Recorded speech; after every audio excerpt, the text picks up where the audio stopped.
اب میدان جنگ میں بدبخت شمر نے چاروں طرف سے حضرت امام حسین رضی اللہ عنہ اور ان کے رفقا پر حملہ بول دیا۔ حضرت امام حسین رضی اللہ عنہ کے رفقا نے بڑی بہادری سے مقابلہ کیا۔ کوفہ کے لشکر پر جس طرف حملہ کرتے تھے میدان صاف ہو جاتا تھا۔ جب عروہ بن قیس نے یہ حالت دیکھی تو عمر بن سعد سے مزید کمک طلب کی اور شیش بن روی سے کہا کہ تم کیوں آگے نہیں بڑھتے۔ اس وقت شیش سے نہ رہا گیا اور کہا کہ تم سب گمراہ ہو۔ ابن علی جو اس وقت روئے زمین پر سب سے بہتر ہیں اس سے قتال کرتے ہو اور سمیہ زانیہ کے لڑکے ابن زیاد کا ساتھ دیتے ہو۔ عمر بن سعد نے جو کمک اور تازہ دام 500 سپاہی بھیجے یہ آ کر مقابلہ پر ڈٹ گئے۔ اصحاب حسین نے اس کا بھی نہایت بہادری سے مقابلہ کیا اور گھوڑے چھوڑ کر میدان میں پیادہ آ گئے۔ اس وقت بھی حر بن یزید نے سخت قتال کیا۔ اب دشمن نے خیموں میں آگ لگانا شروع کر دی۔ حضرت امام حسین رضی اللہ عنہ کے اکثر رفقا شہید ہو چکے تھے اور دشمن کے دستے حضرت امام حسین رضی اللہ عنہ کے قریب پہنچ چکے تھے۔ ابو شمامہ سہدی نے عرض کیا کہ میری جان آپ پر قربان ہو، میں چاہتا ہوں کہ آپ کے سامنے قتل کیا جاؤں، لیکن یہ دل چاہتا ہے کہ ظہر کا وقت ہو چکا ہے، یہ نماز ادا کر کے پروردگار کے سامنے جاؤں۔ حضرت امام حسین رضی اللہ عنہ نے بآواز بلند فرمایا کہ جنگ ملتوی کرو یہاں تک کہ ہم نماز پڑھ لیں۔ ایسی گمسان جنگ میں کون سنتا تھا؟ طرفین سے قتل و قتال جاری تھا اور ابو شمامہ رضی اللہ عنہ اسی حالت میں شہید ہو گئے۔ اس کے بعد حضرت امام حسین رضی اللہ عنہ نے اپنے چند حساب کے ساتھ نماز ظہر صلاۃ الخوف کے مطابق ادا فرمائی۔ نماز کے بعد پھر قتال شروع کیا۔ اب یہ لوگ حضرت امام حسین رضی اللہ عنہ تک پہنچ چکے تھے۔ انفی حضرت امام حسین رضی اللہ تعالیٰ عنہ کے سامنے آ کر کھڑے ہو گئے اور سب تیر اپنے بدن پر کھاتے رہے یہاں تک زخموں سے چور ہو کر گر گئے۔ اس وقت ظہیر بن ابن الکہن نے حضرت امام حسین رضی اللہ عنہ کی مدافعت میں سخت قتال کیا یہاں تک کہ وہ بھی شہید ہو گئے۔ اس وقت حضرت امام حسین رضی اللہ عنہ کے پاس بجز چند رفیقوں کے کوئی نہ رہا تھا اور یہ رفقا بھی دیکھ رہے تھے کہ ہم نہ حضرت امام حسین کو بچا سکتے ہیں نہ خود بچ سکتے ہیں۔ اب ان میں سے ہر شخص کی یہ خواہش تھی کہ میں حضرت امام حسین رضی اللہ عنہ کے سامنے پہلے شہید ہو جاؤں، اس لیے ہر شخص نہایت شدت و شجاعت سے مقابلہ کر رہا تھا۔ اسی میں حضرت امام حسین رضی اللہ عنہ کے بڑے صاحبزادے علی اکبر رضی اللہ تعالیٰ پر یہ شہر پڑھتے ہوئے آگے بڑھے کہ ہم رسول اللہ صلی اللہ علیہ وسلم سے قریب تر ہیں۔ کمبخت مرا ابن منقذ نے ان کو نیزہ مار کر گرا دیا۔ پھر کچھ اور شکی آگے بڑھے اور لاش کے ٹکڑے کر دیے۔ حضرت امام حسین رضی اللہ عنہ سامنے آئے اور کہا خدا تعالیٰ اس قوم کو برباد کرے جس نے تجھ کو قتل کیا ہے۔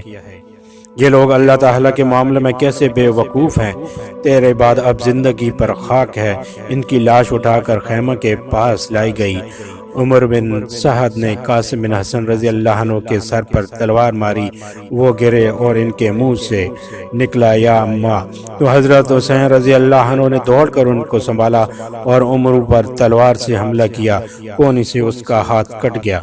حضرت امام حسین رضی اللہ عنہ اپنے بھتیجے قاسم کی لاش کو اپنے کندھے پر اٹھا کر لائے اور اپنے بیٹے اور دوسرے اہل بیت کے برابر لٹا دیا۔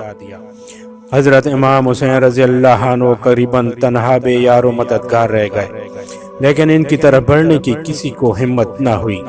اسی طرح بہت دیر تک یہی کیفیت رہی کہ جو شخص آپ کی طرف بڑھتا اسی طرح لوٹ جاتا اور حضرت امام حسین رضی اللہ عنہ کے قتل اور اس کے گناہ کو اپنے سر پر لینا نہ چاہتا تھا، یہاں تک کہ قبیلہ کندہ کا ایک شکی القلب مالک بن نصیر آگے بڑھا اور حضرت امام حسین رضی اللہ عنہ کے سر پر تلوار سے وار کیا۔ آپ شدید زخمی ہو گئے۔ اپنے چھوٹے صاحبزادے عبداللہ رضی اللہ عنہ کو بلایا اور اپنی گود میں بٹھا لیا۔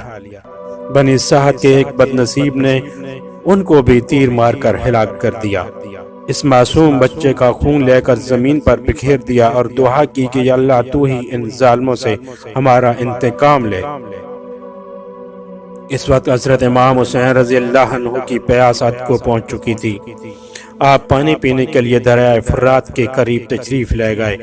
ظالم حسین بن نمیر نے آپ کے منہ پر نشانہ کر کے تیر پھینکا جو آپ کو لگا اور آپ کے دہن مبارک سے خون جاری ہو گیا۔ انا للہ و انا الیہ راجعون۔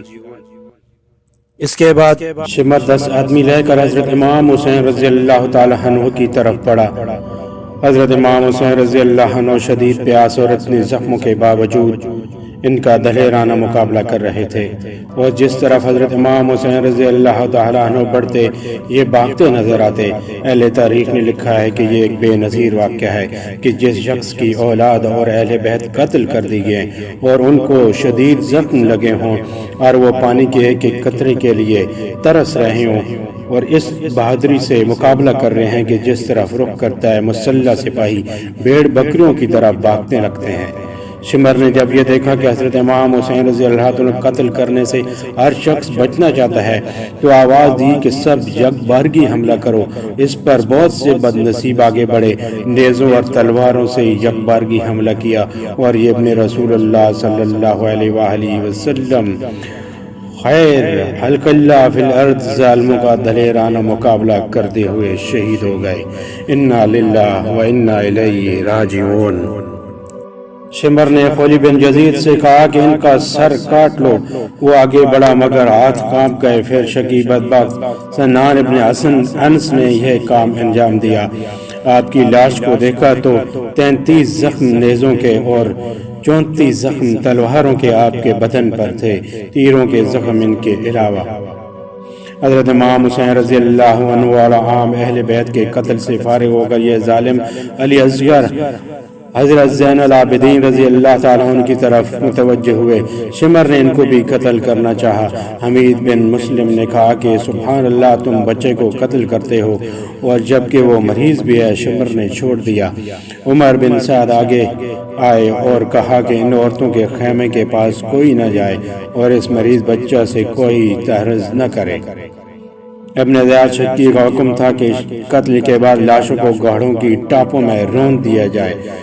عمر بن سعد نے چند سواروں کو حکم دیا، انہوں نے یہ بھی کر ڈالا۔ انا للہ و انا الیہ راجعون۔